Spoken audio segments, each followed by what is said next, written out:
साहित्य अकादमी दिल्ली ने डोगरी भाषा की कैटेगरी साहित्य अकादमी अवार्ड की घोषणा की है। डोगरी आस्ते मशहूर लिखारी इंद्रजीत केसर होरें गी उनके उपन्यास भागीरथ आस्ते साहित्य अकादमी अवार्ड कन्नै सम्मानित किया गया है। साहित्य अकादमी पासिया कुछ अवार्ड 24 भाषा के हिंदुस्तान अनाउंस होए ने, जिहदे डोगरी का अवार्ड भी है और डोगरी का अवार्ड इस बारी मैं मिले है। मेरे नावल उपन्यास जोड़ा भागीरथ वो उपर मिले है। नावल जोड़ा उपन्यास एक ग्राईं वातावरण च स्टोरी कहानी लिखी है, वो उपर सारा चले दा। एक बच्चा होंदा जोड़ा शहर पढ़ी है, ग्रां वापस जाता है और अपने ग्रां के बारे ज़्यादा सोचता है और बड़े गरीब घर का उठी है। वो एक तहसीलदार की पोस्ट तक पुजता है और अपने रिश्तेदार तो हैं गए ग्रां के बारे भी और अपने समाज के बारे बड़ा ज़्यादा सोचता है।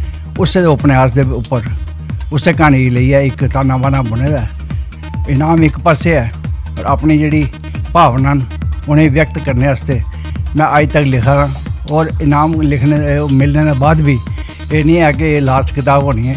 ये बाद भी मैं और किताबा छापनियां क्योंकि हर साल मेरी किताब छपा करती है। जी 1998 कर ली है, हूँ तक 21 किताबां छपी चुकी हैं। पैंथर्स पार्टी आसिया जम्मू च एक प्रदर्शन किया गया। पार्टी कार्यकर्ता 23 दिसंबर की महाराजा हरि सिंह के जन्म दिहाड़े की छुट्टी घोषित करने की मांग कराते हैं। उनका गलाना है जे मरहूम शेख अब्दुल्ला साईं महाराजा हरि सिंह उनका स्टेट के प्रति योगदान किसी चाली भी घट नहीं है। पार्टी के चेयरमैन हर्षदेव सिंह उनका आखना है जे गवर्नमेंट ने 23 दिसंबर की छुट्टी वाला दिहाड़ा घोषित नहीं किया तो वो बड़े पैमाने पर एजिटेशन करने की मजबूर होंगे। जिन्हें प्रजा सभा बनाई है, जमहूरीयत की नींव जम्मू कश्मीर च रखी, उन्हें की अज भी नज़रअंदाज किया जाए करता है और उनके नाम पर छुट्टी घोषित करने का या इस संदर्भ कोई भी कोशिश तक जी है सरकार द्वारा नहीं की गई। लोकतंत्र बचाओ। The social movement of India नाम की संस्था आसिया जम्मू च एक प्रदर्शन किया गया। संस्था के कार्यकर्ताएं इल्जाम लाया जे जौड़ियां तहसील के बोमल सरगमपुर पंचायत हल्के चनाएं बड़ी धांधल हुई है। उनका आखना है जे समाज के कमजोर वर्ग की महिला उम्मीदवारें की धमकाया गया है। इसके अलावा नवे चुनाव के नुमाइंदे की हरास करने की भी कोशिश की गई है। प्रदर्शनकारियों गवर्नर होंदे अगे अपील की है जे पूरी चुनाव प्रक्रिया सुचारू ढंगे कने कराने की यकीनी बनान। तो लइए बस मसीह उन्हें अपनी जान बचाई। इलेक्शन जेडे करा दे 70 बंदे हथियार ले आई जान, 10-12 बंदे का स्टाफ क्या कर सकता? वो अपनी जान बचाई उतों नसे। हूँ अस पुछते कौन जितया, कख नहीं दसते, कुछ नहीं दस दे सानू। वो सिर्फ एको गल आखदे तुहाडे कन्नै इंसाफ होग। किहड़ा इंसाफ होग? वो हथियार लेइए साढ़े घरें च फिरा दे, सानू आखा तुहाडे बच्चे मारी ओड़ने, तुसें ही मारी ओड़ना, SC ST के बच्चे मारी ओड़ने, साढ़े बच्चे भी मारी ओड़ने। सानू किहड़ा इंसाफ है? मरने बाद तुसीं इंसाफ नहीं लिया। प्रदेश कांग्रेस ने केंद्र की सरकार उपर आरोप लाया है जे वो कांग्रेस के नेतृत्व वाली UPA सरकार के प्रोजेक्टें ते पॉलिसियां के नाम बदली करिए उनके पुरगे अमल करा करती है। कांग्रेस आसिया भद्रवाह च एक press conference MLC Naresh Gupta होरें आख्या जे 2014 थमां पहले UPA आसिया मंजूर किए गए project national institute of medicinal plants का नाम बदलिए national institute of high altitude medicinal plants रखने का मकसद सिर्फ सियासत खेडना है। उन्हें आख्या जे प्रोजेक्ट की लोकेशन भी भद्रवाह थमां किसी होर थार करने की कोशिश उपर जम्मू कश्मीर हाई कोर्ट ने कांग्रेस आसिया दायर PL के हक च फैसला दिता। नरेश गुप्ता होरें आख्या जे उसले दे केंद्र च हैल्थ मिनिस्टर गुलाम नबी आज़ाद हुंदा ये ड्रीम प्रोजेक्ट है। शायद लगता कि वो इसे महीने के अगले हफ्ते भी शायद इतने आए कि लोगों की दसने वास्ते कि हाँ जी असी इतने करे करने तो असी खुशामदद करते हैं इस फैसले का कि चलो जी सरकार ने अदालत के जोर के कने जरिए से ही इतने एक फैसला किया और एक बस्ती के एक कायम करे करने इंस्टीट्यूट अच्छी गल है कि अदारा कायम हो जाएगा। इस कने साढ़े पढ़े लिखे दे बेकार जोड़े लोग हैं एक तो उन्होंने काम करने का थोड़ा मौका भी मिलने का कुछ उम्मीद है कि मौका भी मिलेगा और आने वाले वक्त के इतने डिग्री कोर्सेज या दूए कोर्सेज डिप्लोमा कोर्सेज भी इस पुंछ स्थित कोर्ट कंपलैक्स मिलिटेंट हमले शहीद होए दे सैशनस जज विजय फुल उनकी 18वीं पुण्यतिथि के मौके पर श्रद्धांजलि समारोह आयोजित किया गया। कोर्ट कंपलैक्स विच बड़ी गिनतरी च वकीलें जजें जिला प्रशासन के अधिकारियों ते शहीद के रिश्तेदारें विजय फुल हुंदी प्रतिमा उपर श्रद्धा सुमन ते फुल्लें दे हार चाढ़े। श्रद्धांजलि समारोह की अध्यक्षता बार एसोसीएशन पुंछ के प्रधान एडवोकेट मुहम्मद जमा ते एडवोकेट संजय रैना ने की, जबकि प्रिंसीपल सैशनस जज पुंछ जुबेर अहमद रजा ते जिला विकास आयुक्त पुंछ राहुल यादव और मुख्य परौने है। चेता रवे विजय फुल 5 दिसंबर 2001 की रजौरी थमां घर परतोंदे मौके देरा गली थार आतंकी हमले शहीद हो गए हैं। बहुत बड़ा नुकसान है। अगर विजय फूल साहब इस वेले जिंदा होंदे तो इस वेले सुप्रीम कोर्ट के जज होंदे। ये पूरे जम्मू कश्मीर का लास है, पुंछ का तो है, पीर पंचाल का लास है। अगर एक बंदा एक बच्चा छोटे जे स्थान तो अगर सुप्रीम कोर्ट तक पहुँचता है तो मेरा ख्याल है ये पूरे वतन का लास है। एक जिहड़ा सितारा चमक रहा सी इत्थे उपर आसमान उपर, वो हमेशा से गुरु हो गया। मशहूर मूर्तिकार गणेश शर्मा होरें गांधीनगर जम्मू अपने बनाए दे स्कल्पचरें का स्कल्पचर शो आयोजित किया। इस मौके स्कल्पचर शो बख शिक्षा संस्थानें के विद्यार्थियों भी हिस्सा लैता। यह शो अगले 22 ध्याड़े तोड़ी जारी रोग। साबका deputy chief minister Kavinder Gupta होरें शो का उद्घाटन किया।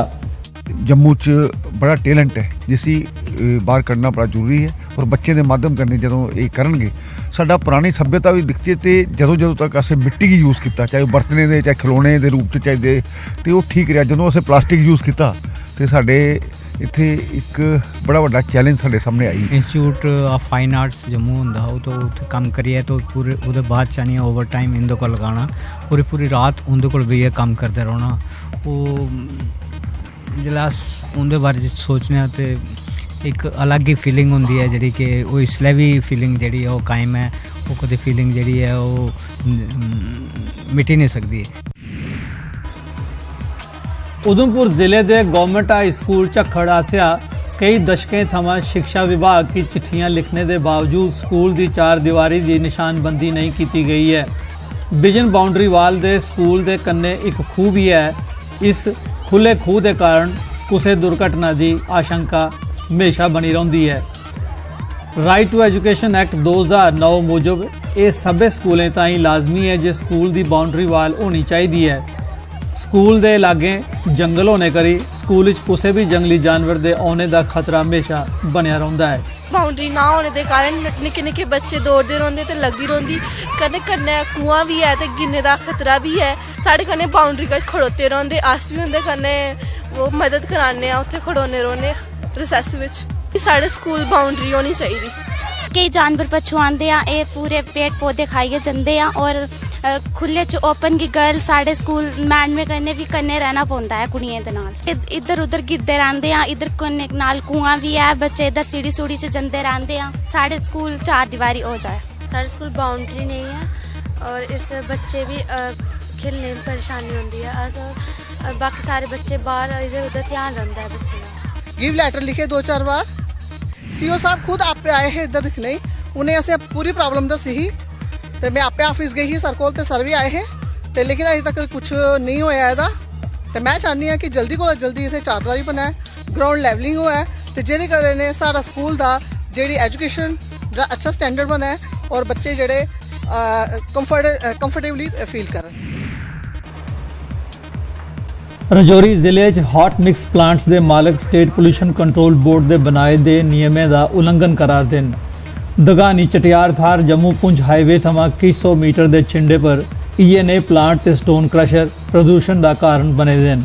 इस बारे डिप्टी कमिश्नर रजौरी मोहम्मद एजाज असद उंदा आखना है जे उन्हें की शिकायत हुई है और उन्हें प्लांट के मालकें की गाइडलाइंस उपर अमल करने की आख्या है कि लोगों का घरों बाहर निकलना भी बहुत मुश्किल हो गया है। तो ये लोग शरेआम जेह्ड़ा साढ़ा ऑनरेबल सुप्रीम कोर्ट है उसकी दज्जियां उड़ाए करते हैं, उसका वायलेशन करे करते हैं। बहुत ज़्यादा लोग इतने बीमार होंगे ने, फिर हस्पताल दौड़ते हैं। हस्पताल वाले कहते हैं जम्मू जाओ, जम्मू वाले कहते हैं दिल्ली जाओ। बड़ी ज़्यादा परेशानी का साह चढ़िया करता है। उसका कारण यह है कि ये जो धुआं है धुआं पूरा साढ़े घर के अंदर आंदा और असें दुख दे कन्नै अस क्या करते हैं कि ये जेह्ड़े 24 घंटे चलते हैं और बड़े जान तंग होई दी है। सर किसी ढंगे नाल साड़ी गुजारिश है तुहाडे अग्गें कि तुसीं ये साड़ी जेह्ड़ी है आवाज़ है ऊपर तक पहुँचाओ। अहम इशू है, इस पर जिला इंतजामिया हर स्टेप लेगी, हर वो कदम उठाएगी जिससे कि इसको प्रॉपरली जो लीगल तरीके से जो अलाउड है वही किया जाए और जो इलीगल तरीके से माइनिंग होती है उस पर पाबंदी लगाई जाए।